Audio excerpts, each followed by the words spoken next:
की शान।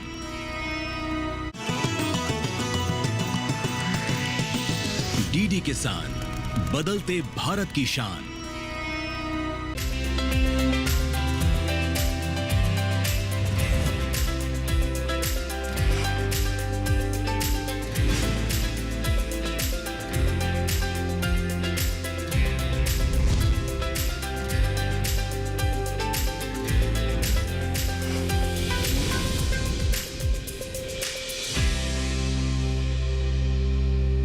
नमस्कार, आप देख रहे हैं दूरदर्शन किसान चैनल।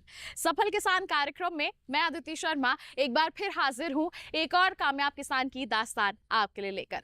आज के हमारे इस कार्यक्रम में हम बात करेंगे सफल किसान ताराचंद बेहड़ा की, जो अपने खेतों में जैविक खेती के माध्यम से मूंगफली, ग्वार, बाजरा और दूसरी कई अन्य फसलों की खेती कर रहे हैं, जिससे न केवल अपने जीवन को उन्होंने संवारा है, बल्कि आसपास के जो किसान हैं उनके जीवन में भी उजाला फैलाया है। बता दें, ये अपने खेतों में रासायनिक खेती नहीं करते हैं, बल्कि पशुओं से मिलने वाला जो गोबर है उससे खाद तैयार करते हैं और उसके माध्यम से जैविक खेती करते हैं। अपने क्षेत्र में गोबर की खाद और साथ ही साथ पशुपालन के कारण इन्हें एक अलग पहचान भी मिली हुई है। तो फिर आइए इनकी गोबर की खाद के बारे में और साथ ही साथ पशुपालन के बारे में जानने के लिए चलते हैं राजस्थान के सीकर के श्यामपुरा गांव की ओर।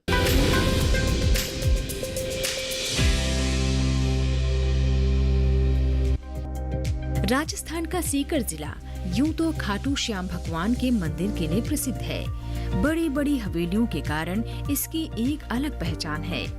कम बरसात होने की वजह से यहाँ के किसानों को अपनी आजीविका के लिए काफी मेहनत करनी पड़ती है। आजीविका को आसान बनाने और आय को बेहतर करने के लिए यहाँ के किसान खेती के अलावा पशुपालन कर समृद्धि के मार्ग पर आगे बढ़ रहे हैं। कुछ ऐसी ही कहानी है श्यामपुरा गांव के प्रगतिशील किसान ताराचंद बेहड़ा की, जिन्होंने रासायनिक खेती की जगह जैविक खेती को अपनाया और पशुओं के गोबर का उपयोग गोबर गैस प्लांट में किया। साथ ही उसके अवशेष का उपयोग खेतों में कर उपज को बेहतर बनाया। इस बारे में ताराचंद कहते हैं, हमने पहले गोबर गैस बनवाया था 2013 और 14 में, बायोगैस, जो बजाज ट्रस्ट से हमको सब्सिडी के रूप में मिला था। उसमें हमारे रुपए लगे थे करीबन 18,000 रुपये, उसमें से 8-9 हज़ार रुपये हमें सब्सिडी मिली थी। और उसमें जो गैस निकलती है उसको तो घर में यूज ले लेते हैं, और जो गोबर निकलता है उसको खेत में यूज में ले लेते हैं, और फसल भी अच्छी और पैदावार भी बढ़िया होती है। ताराचंद के पास करीब 27 बीघा खेत है, जिसमें वो जैविक खाद डालकर मूंगफली, बाजरा, ग्वार के अलावा प्याज आदि उगाते हैं। इनके पास 11 पशुधन भी है, जिससे इनके घर का खर्च निकल जाता है। जैसे कि बाजरा बो रखा है अभी, वो हमारा पूरा एकदम देसी है। और हमारे 27 बीघा है पूरी टोटल। हम 27 बीघा में यही गोबर गैस से और पशुपालन से दोनों से मिक्स करके अब आजीवन चलाते हैं हमारा। उसमें हमारे है 9 बीघा में तो अभी मूंगफली है, और 6-7 बीघा में हमारे बाजरा है, और 6 बीघा में अभी गुआर है। सभी एकदम बढ़िया पैदावार हो रही है हमारे तो अच्छी तरह से। 11 पशुधन है, और उसमें जैसे डेली का यूज लेते हैं 40 से 50 केजी गोबर यूज में लेते हैं गोबर गैस में। और जो गैस निकलती है उसको घर में जैसे चाय बना लेते हैं पूरे दिन की, और हमारे 8-10 लोग हम उनका पूरे दिन का खर्चा निकल जाता है। ताराचंद बताते हैं कि जैविक खेती के लिए इन्होंने कृषि विज्ञान केंद्र से प्रशिक्षण लिया और जैविक तरीके से मूंगफली, बाजरा, ग्वार की खेती प्रारंभ की, जिसमें उन्हें अच्छा फायदा हो रहा है। गोबर और वर्मी कंपोस्ट की बिक्री से भी अच्छी इनकम हो जाती है। जैविक तरीके से होने वाली फसलों को ताराचंद फसल चक्र के हिसाब से बोते हैं। प्याज की फसल के भंडारण के लिए उन्होंने प्याज भंडारण बना रखा है। इस बारे में ताराचंद कहते हैं, अभी खरीफ की फसल में जैसे बाजरा और ग्वार और मूंगफली, ये 3 ही बोते हैं हम। और रबी की फसल में गेहूँ और मेथी, चना और वो प्याज, ये हम हर फसल चक्र बोते हैं। 3 साल से एक फसल आती है उसी जगह। जैसे पहले यहाँ पर प्याज बो दिया तो फिर 3 साल से ही प्याज वापस आएगा यहाँ पे, और पहले बीच में ये जीवन काल चलता रहता है 3 साल से। तो प्याज में जैसे प्याज बो दिया तो उसकी कटाई करने के बाद हमने प्याज भंडारण लगा रखा है। उसमें प्याज की जैसे सड़न की गलन की वो जो समस्या होती है एक तो वो नहीं रहती है, और जो हवा पास होती है वो हवा पास होने के बाद में ये कांदा एकदम प्याज एकदम सुरक्षित रहता है। जैसे कि प्याज में जो एक तो जाल बिछा के नीचे वो करते हैं ना एकत्रित करने के लिए, वो लगवाना चाह रहे हैं। उससे वो सबसे बेस्ट रहता है कि एक तो जो कांदा प्याज जो उगाई करता है ना उस ऊपर निकलते हैं वो नहीं निकलेंगे, एकदम सुरक्षित रहता है। और पहले हमारी इतनी पैदावार भी नहीं थी, अब ज़्यादा पैदावार हो रही है पहले से जैविक खेती से देखे, और लोगों को भी ऐसे अनुभव हो रहा है कि वो कुछ न कुछ कर रहे हैं। भारत की समृद्धता प्राचीन काल से विख्यात रही है और यहाँ की कृषि पद्धति भी। प्राचीन काल से ही भारत के खेतों में गोवंश का बोलबाला रहा है। खेत और गोवंश एक दूसरे के पूरक माने जाते हैं। गोवंश का गोबर और गोमूत्र का उपयोग खेत की उर्वरा शक्ति को बढ़ाने और गोबर गैस बनाने में किया जा रहा है, जिससे किसानों को फायदा हो रहा है। कृषि विज्ञान केंद्र के प्रयासों से किसानों का रुझान जैविक खेती की ओर बढ़ रहा है।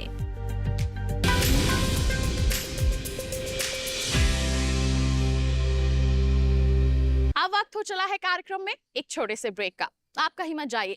ब्रेक के बाद हमारे सफल किसान ताराचंद बेहड़ा के बारे में और भी अधिक जानकारी हासिल करेंगे और साथ ही साथ जानेंगे सीकर की एक ऐसी संस्था के बारे में जो जैविक खेती को बढ़ावा देने के लिए कार्यरत है। बने रहिए दूरदर्शन किसान पर, देखते रहिए कार्यक्रम सफल किसान।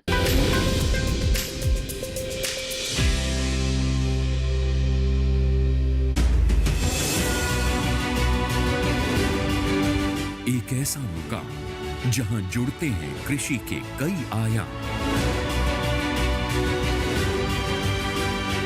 हो खेती में तकनीक की बात या फिर एफपीओ कृषि उत्पादों के विपणन में चढ़ रहे हों सफलता के नए सोपान। देखिए हर रविवार सुबह 8 बजे और शाम 5 बजे मंडी.com में डीडी किसान पर।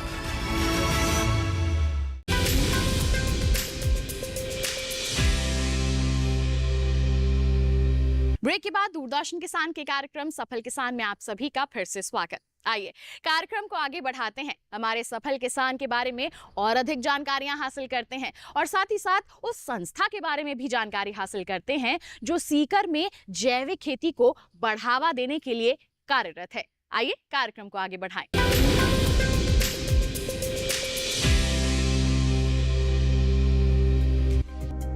खेतों में रासायनिक खादों के चलते उगने वाली फसलों के दुष्प्रभावों को देखते हुए केवीके द्वारा किसानों को जैविक खेती की ओर मोड़ने का प्रयास किया जा रहा है। इसे देखते हुए ताराचंद भी युवाओं को जैविक खेती को अपनाने की सलाह दे रहे हैं। मैं तो ये कहना चाहता हूँ युवाओं के लिए कि ये जैविक खेती और रासायनिक खेती न अपना के जैविक खेती अपनाएं और सबसे महत्वपूर्ण जैविक खेती को ही माने। खेती वहाँ जो नौकरी करते हैं वो वापस आके अपनी खेती में करें, तो जैविक ही खेती को अपनाएं। सर्वप्रथम अपनी जैविक खेती को ही माने।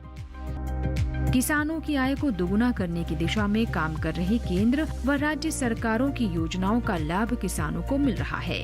ताराचंद ने भी इस योजना का लाभ लिया है। वे कहते हैं कि फव्वारा पद्धति से पानी की बचत होती है। जो ये खंडेलवाल फव्वारा सिस्टम है ना, इस पे स्प्रिंकलर, इसी पर भी राज्य सरकार और भारत सरकार सब्सिडी देती है, वो भी हमने ले रखी है।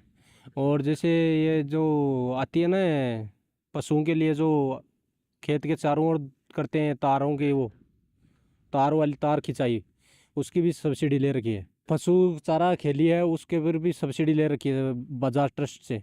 और ये जैसे वो आती है जैसे फूस डालने की वो ठान और ऑटोमेटिक पानी वाली सिस्टम, वो भी लगा रखा है। भारत सरकार ने हमें को अनुदान दिया है इसके लिए। जैसे बारिश में जैसे पशुओं को चारा डालने में एकदम सबसे बड़ी दिक्कत आती है कि बारिश के अंदर पशुओं को चारा कैसे डालें, तो हमने वो जो ऑटोमेटिक ठान बना रखी है उस पर 10 सेट लगवा रखा है, तो पशुओं के लिए भी अच्छा बढ़िया है। और जो नीचे फर्श डलवा के पक्का, और उसमें जो गौमूत्र की आती है वो पशु गौमूत्र करते हैं, उसको हमने गोबर गैस से ऑटोमेटिक जोड़ रखा है। और वो जो हमारे जो गौमूत्र से जोड़ रखा है उसको वो हमें गोबर गैस के यूज में जैसे गैस बनाने के यूज में ले रखी है। राजस्थान में पानी की समस्या को देखते हुए कई संस्थाएं किसानों को पानी बचाने, जैविक खेती को अपनाने के लिए काम कर रही हैं। इस दिशा में काम कर रही एक संस्था के कार्यक्रम प्रबंधक राखी सोनकर कहती हैं, हम लोग कृषि के ऊपर काम करते हैं, जिसके लिए हम लोग सुभाष पालेकर कृषि को बढ़ावा दे रहे हैं ताकि किसान केमिकल फर्टिलाइज़र, इंसेक्टिसाइड, पेस्टिसाइड से निजात पा सके। जो रकम उनकी खेती में बढ़ रही है, लागत जो बढ़ रही है, उसको वो कम कर पाए और हमारी देसी गाय से बने हुए संसाधन उसका उपयोग करके खेती बड़ी अच्छे से कर पाए, जिसमें कि वो अपने ही खेत से बने हुए पेड़ पौधे हैं या गौमूत्र है, गोबर है, उससे दशपर्णी, जीवामृत, ब्रह्मास्त्र, इन सब का उपयोग करते हुए खेती कर सकता है, जहाँ पे उनकी लागत बहुत कम होगी। सीकर सहित प्रदेश के कई इलाकों में संस्था युवाओं को आगे बढ़ाने की दिशा में काम कर रही है। ग्रामीण क्षेत्रों में युवाओं और महिलाओं के विकास के लिए संस्था केवीके, नाबार्ड जैसी संस्थाओं से किसानों की मदद भी कर रही है। युवा जो है देश का भविष्य है, तो हम लोग यूथ क्लब्स के ऊपर भी काम करते हैं ताकि युवा जो है, आजकल युवाओं का समय मोबाइल्स में या फिर दूसरी गतिविधियों में ज़्यादा जाता है, तो हम लोग उन्हें खेल की तरफ प्रोत्साहित करते हैं और उन्हें हम लोग ये मोटिवेशन देते हैं कि वो लोग कई अलग अलग सरकारी स्कीम्स हैं उनके साथ में जुड़ते हुए अपना कार्य या फिर कोई रोज़गार चालू करें। साथ ही हम उन्हें स्पोर्ट्स किट प्रोवाइड कराते हैं ताकि वो खेले कूदे और अपना समय जो है सही मायने में उपयोगी करें। उन्हें देश की सुरक्षा के लिए भी हम लोग मोटिवेट करते हैं। हमारे इस कार्य में Krishi Vigyan Kendra, Bharat government of India, Bharat सरकार, agriculture department, horticulture department, water resource and soil conservation department, ये सभी के सहभाग से हम लोग कार्य करते हैं। इसी के साथ में सीकर के जितने भी जिला कलेक्टर हैं उनका भी हमें समय समय पर सहयोग होता है। नाबार्ड से डीडीएम, नाबार्ड की हमें समय समय पर सहायता मुहैया होती है। इसी के साथ हम लोग नाबार्ड के साथ में रूरल मार्ट, रूरल हाट, फार्मर प्रोड्यूसर ऑर्गेनाइजेशंस और इसी के साथ में वाटरशेड के प्रोजेक्ट्स हम लोग इम्प्लीमेंट करते हैं। जैविक खेती के प्रति किसानों को जागरूक करने के अलावा पानी के सही उपयोग के लिए सरकारी संस्थाओं के अलावा गैर सरकारी संस्थान भी राजस्थान में काम कर रहे हैं, जिससे किसानों में जागरूकता आ रही है। किसान खेतों में पानी का सही उपयोग कर अपनी समृद्धि का रास्ता बना रहे हैं। इसमें केवीके सहित अन्य संस्थाएं प्रभावी भूमिका भी निभा रही हैं।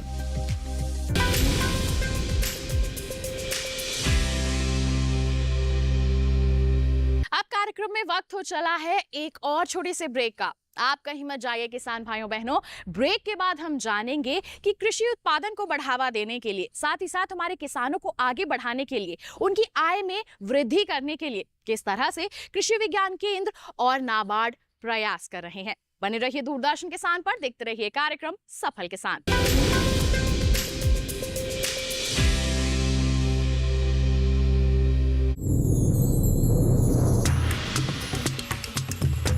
कहते हैं कि बकरी जो है ना, गरीबों की गाय है। अन्न का राजा यानी गेहूं कुपोषण की समस्या का समाधान हो सकता है। हमारे साथ श्रीनगर से एक किसान है जो केसर की खेती करते हैं। श्रीनगर के किसान पारंपरिक तौर पर नदरू की खेती करते आए हैं। आदरणीय प्रधानमंत्री श्री मोदी जी ने आपकी मन की बात पे जिक्र किया था, तब से आपको कितना फायदा हुआ? तब जाके बहुत सारे हमें फोन कॉल्स भी आती है, यहाँ से भी, बाहर से भी। मोती की बात करें तो ज्योतिष में इसे चंद्र का रत्न माना जाता है। हम लोगों ने कल्चर्ड मोती जो हम टैंक में या तालाब में करेंगे, जिसको संवर्धित मोती बोलते हैं। इस फसल से महिलाओं का सशक्तिकरण भी हो रहा है। हम अपने पति के ऊपर कभी डिपेंडेंट भी नहीं हुई हूँ। काली हो जानी चाहिए। देखिए कार्यक्रम कृषि विशेष गुरुवार शाम 7 बजे और सोमवार से शुक्रवार सुबह 7 बजे सिर्फ दूरदर्शन किसान चैनल पर।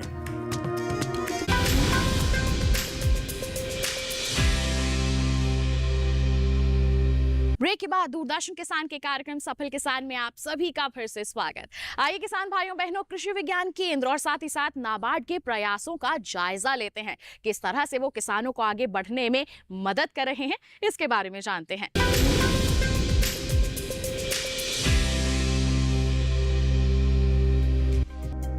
पिछले कुछ सालों में भारत ने दुनिया भर में खाद्य आपूर्ति सुनिश्चित करके प्रमुख कृषि प्रधान देश की इमेज बनाई है और ये संभव हुआ है देश के विभिन्न क्षेत्रों में काम कर रहे कृषि विज्ञान केंद्र की ओर से किसानों को मिलने वाले कृषि संबंधी मार्गदर्शन से। सीकर में स्थित कृषि विज्ञान केंद्र के बागवानी विशेषज्ञ डॉक्टर महेश चौधरी इस बारे में बताते हैं।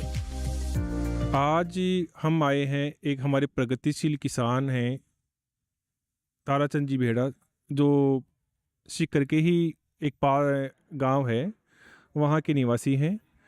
सबसे पहले तो मैं बताना चाहूँगा कि जो हमारा जो कृषि विज्ञान केंद्र है वो किसानों के लिए कई तरह की योजनाएं हैं वो संचालित कर रहा है, जिसमें मुख्य रूप से किसानों को प्रशिक्षण है। जिसमें प्रशिक्षण में भी यदि हम बात करें तो क्योंकि आज के जो युवा है वो दूसरे क्षेत्रों में ना जाकर खेती की ओर कैसे अग्रसर हो, तो उसके लिए उसको स्किल डेवलपमेंट यानी उस किसान की दक्षता प्रशिक्षण के लिए 5 दिन से लेकर 1 महीने तक का उनको दक्षता प्रशिक्षण आयोजित कर रहा है। साथ ही कई तरह के संस्थागत प्रशिक्षण, जिसमें किसान को खाना पीना रहने की व्यवस्था कृषि विज्ञान केंद्र की ओर से निःशुल्क की जाती है और किसान को 5 दिन के प्रशिक्षण है वो केंद्र पे ही दिए जाते हैं, जो किसान की स्थानीय आवश्यकताएं होती है उनके अनुरूप। दूसरे तरह के जो प्रशिक्षण होते हैं, वैज्ञानिक किसानों के खेत में जाके जो भी किसान की समस्याएं होती है उन समस्याओं को समाधान कैसे किया जाए, किसानों को कैसे जागरूक किया जाए, उसके लिए किसान के खेत में जाके असंस्थागत प्रशिक्षण का भी आयोजन करता है। किसानों को जागरूक करने के लिए केवीके प्रथम पंक्ति का प्रदर्शन कर नई नई तकनीकों की जानकारी भी देती है। प्रशिक्षण कार्यक्रम भी चलाकर समन्वित कृषि प्रणाली की जानकारी किसानों को दी जाती है। किसान प्रशिक्षण लेकर सफलता हासिल करते हैं। कृषि विज्ञान केंद्र का मुख्य उद्देश्य होता है कि किसानों तक नवीनतम तकनीकियों का प्रचार प्रसार कैसे हो, तो उसमें भी कृषि विज्ञान केंद्र की एक भूमिका महत्वपूर्ण होती है। उसके लिए जो कृषि विज्ञान केंद्र के विभिन्न विषयों के जो विशेषज्ञ होते हैं वो किसान के खेत पे जाके अथवा विभिन्न जो माध्यम होते हैं उनके द्वारा जो नई नवीनतम जो तकनीकियाँ होती है उनका प्रचार प्रसार वो कई तरीके से करते रहते हैं, जिससे जो कृषि विज्ञान केंद्र अथवा भारतीय कृषि अनुसंधान परिषद, कृषि विश्वविद्यालय, उनकी जो भी नवीनतम तकनीकियाँ होती है वो किसानों तक पहुंच सके और किसान अपनी उपज आमदनी में इजाफा कर सके। इसके साथ ही जो कृषि विज्ञान केंद्र का उद्देश्य ये भी होता है कि किसानों तक कैसे गुणवत्ता युक्त रोपण सामग्री है, कोई सीड, एजोला, घास है या दूसरे तरह की जो भी कृषि या कृषि से संबंधित जो एंटरप्रेन्योर होते हैं उनकी गुणवत्ता युक्त जो सामग्री होती है वो भी किसानों तक आसानी से पहुंच सके, तो उसके लिए भी कृषि विज्ञान केंद्र हमेशा तत्पर रहता है।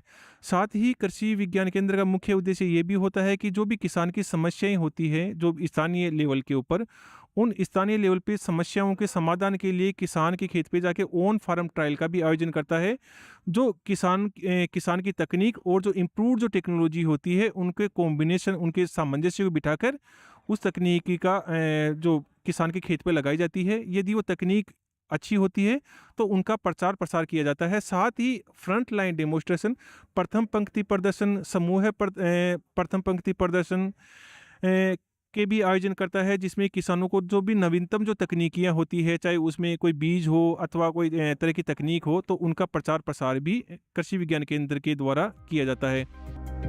देश में किसानों को तकनीकी जानकारी देने और खेतों में पैदावार बढ़ाने के लिए नाबार्ड की भूमिका काफी बढ़ रही है। नाबार्ड खेत में पैदावार बढ़ाने और किसानों को समृद्ध बनाने के लिए लगातार सक्रिय है। नाबार्ड किसानों को बेहतर सुविधा देने का प्रयास करती है। इस बारे में बता रहे हैं नाबार्ड के सहायक महाप्रबंधक व सीकर के DDM ML मीना। जैसा कि आप सभी को पता है कि नाबार्ड का मैंडेट क्या है। 1982 में जब नाबार्ड बना तो उसका एक उद्देश्य ये था कि नाबार्ड का काम जो है वो कृषि और ग्रामीण विकास के लिए एक अनडिवाइडेड अटेंशन, पॉइंटेड फोकस के तौर पे कि मतलब एक ऐसी संस्था, सर्वोच्च संस्था बनाई गई जो किसानों के लिए, ग्रामीण क्षेत्रों के लिए, गांव में रहने वाली महिलाएं, युवाओं के लिए एक बहुत ही डेडिकेटेड तौर पे काम करें। और आप देखेंगे कि लाइक नाबार्ड सिर्फ ऐसा नहीं है कि सिर्फ क्रेडिट बेस्ड ही काम करता है, फाइनेंशियल एंड नॉन फाइनेंशियल दोनों तरह की इंटरवेंशंस होती है नाबार्ड की फील्ड लेवल पे। और आप जैसे आपने देखा होगा कि जैसे नाबार्ड का आप देखते हैं कि क्रेडिट फंक्शंस में आप ये कह सकते हैं कि जो जैसे मैंने कहा कि फाइनेंशियल टर्म्स में अगर आप बात करें तो नाबार्ड राज्य सरकारों को, बैंकों को वित्तीय सहायता उपलब्ध करवाता है ग्रामीण क्षेत्रों में विकास के लिए।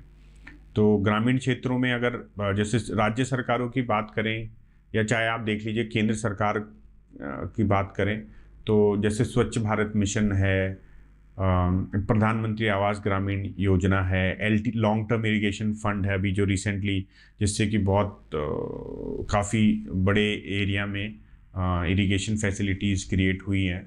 तो इस तरह की एक्टिविटीज़ के लिए भी भारत सरकार को नाबार्ड ने वित्तीय सहायता उपलब्ध करवाई है। राजस्थान जैसे राज्य सरकारों की बात करें तो जैसे ग्रामीण क्षेत्रों में विकास जो एक बेसिक इंफ्रास्ट्रक्चर डेवलपमेंट के लिए जो काम करता है उसमें राज्य सरकारों को वित्तीय सहायता उपलब्ध करवाती है। जैसे आप देख लीजिए चाहे रोड्स हैं, इलेक्ट्रिसिटी के लिए चाहे ग्रिड स्टेशंस हों, मेडिकल के तौर पे चाहे CHC हो, PHC हो, एग्रीकल्चर में इरिगेशन डैम्स हों, फैसिलिटी और इरिगेशन के लिए और दूसरे माध्यम हो, इस तरह की तमाम एक्टिविटीज़ के लिए नाबार्ड राज्य सरकारों को वित्तीय सहायता उपलब्ध करवाता है। भारत की अर्थव्यवस्था कृषि पर निर्भर है। आज के दौर में कृषि विज्ञान केंद्रों और नाबार्ड में कार्यरत वैज्ञानिक किसानों को प्रगतिशील बनाने में सक्रिय हैं। हर किसी का प्रयास है कि खेतों में उत्पादन बेहतर हो और किसानों की आय बढ़े। राजस्थान में किसानों और खेतों की दशा सुधारने और जैविक खेती को बढ़ाने में ये संस्थाएं सक्रिय हैं। ऐसे में किसान इनकी राय लेकर उत्पादन के अलावा अपनी आय को बेहतर बना सकते हैं।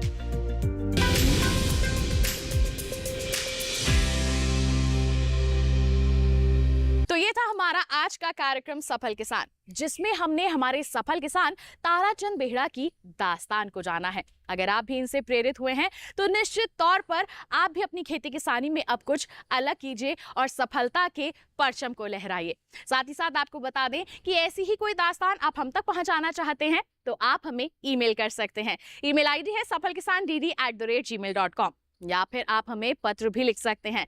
पता है हमारा सफल किसान, कमरा नंबर 77, CPC दूरदर्शन, खेलगांव, नई दिल्ली 110049। तो इसी वादे के साथ अगले अंक में फिर एक ऐसी ही अनोखी दास्तान लेकर होंगे हाजिर। तब तक के लिए दीजिए इजाजत, लेकिन आप बने रहिए दूरदर्शन किसान पर। नमस्कार।